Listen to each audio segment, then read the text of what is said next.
Hey guys, in the last video I had mentioned about MVC and how I recommend starting with .NET Core with the MVC project type as opposed to maybe some of the other types where you can start building SPAs, single page application with React or Angular, and the Razor Pages, which is specific to .NET Core.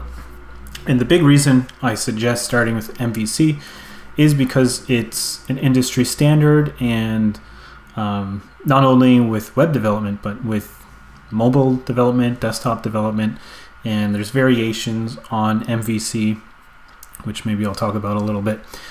So this video is really just an introduction to what MVC is and why it's useful. And a lot of times you'll see it specifically with web frameworks or web applications. And the big benefit with MVC is it keeps different responsibilities in different areas. So MVC stands for model for M, view for V, controller for C. And so each of these are different logical components that do different things.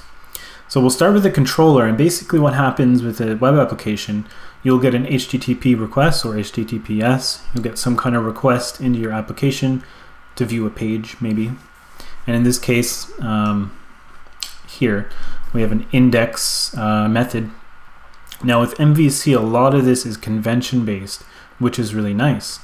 So in .NET Core, when you're just using it out of the box, you'll have this index method. This will handle basically index is like, an index page where in this case you have a home controller. So if you are putting in a URL that's home slash, the convention is that's index, right? The root of a URL is kind of assumed to be the index. So in this case, the convention is the name of the controller minus the text controller.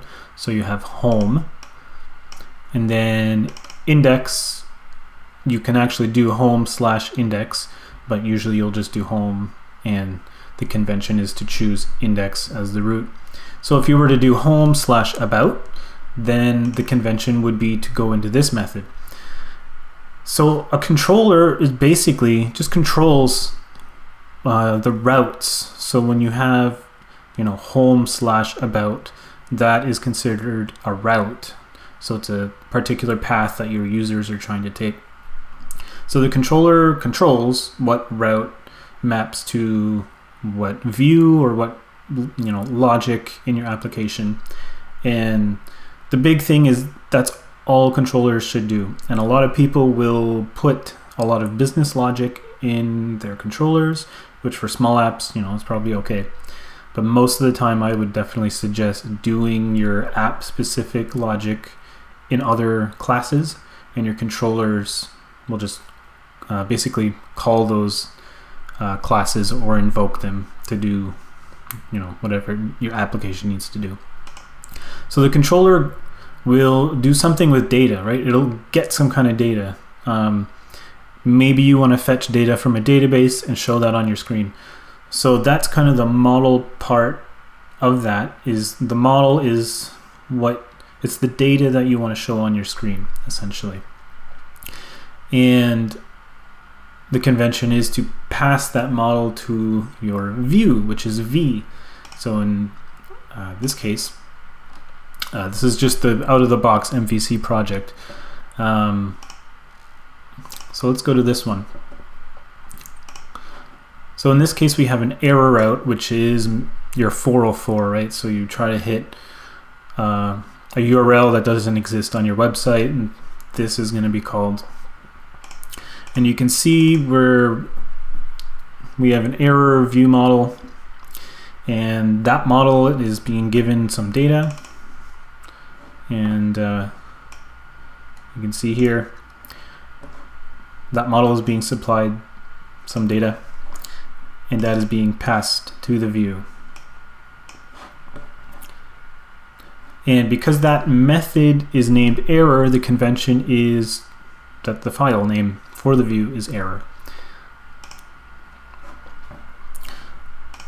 So, with the .NET Core, or particularly Razor, which is this syntax here, we define what the model is that should be passed to this view.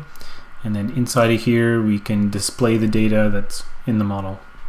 So that's basically the whole idea. Is your controller gets your request, it might do something, get some data, put that in a model, and the model is the data that you want to show on your screen. And then in your view, use HTML or whatever. So that's basically the benefit of MVC, is you separate these things where you're not mixing your view logic from your controlling what routes do what.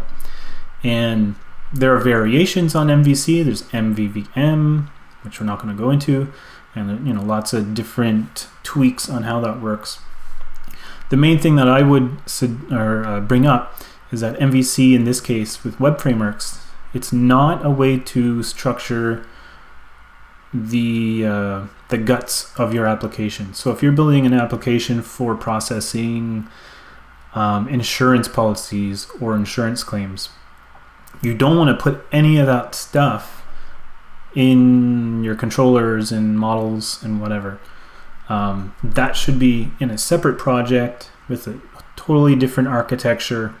And all the MVC part of your web framework should be doing is just mapping your requests that are coming in to which views you want to display for that route.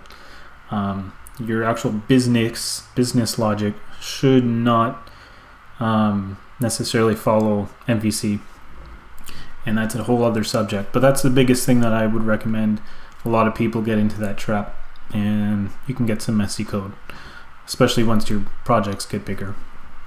So that will end this video. If you like the video, like it, and you can subscribe as well. And the next video we'll get into some more coding and not just lecturing and telling you about this stuff. So enjoy your day. Thank you so much.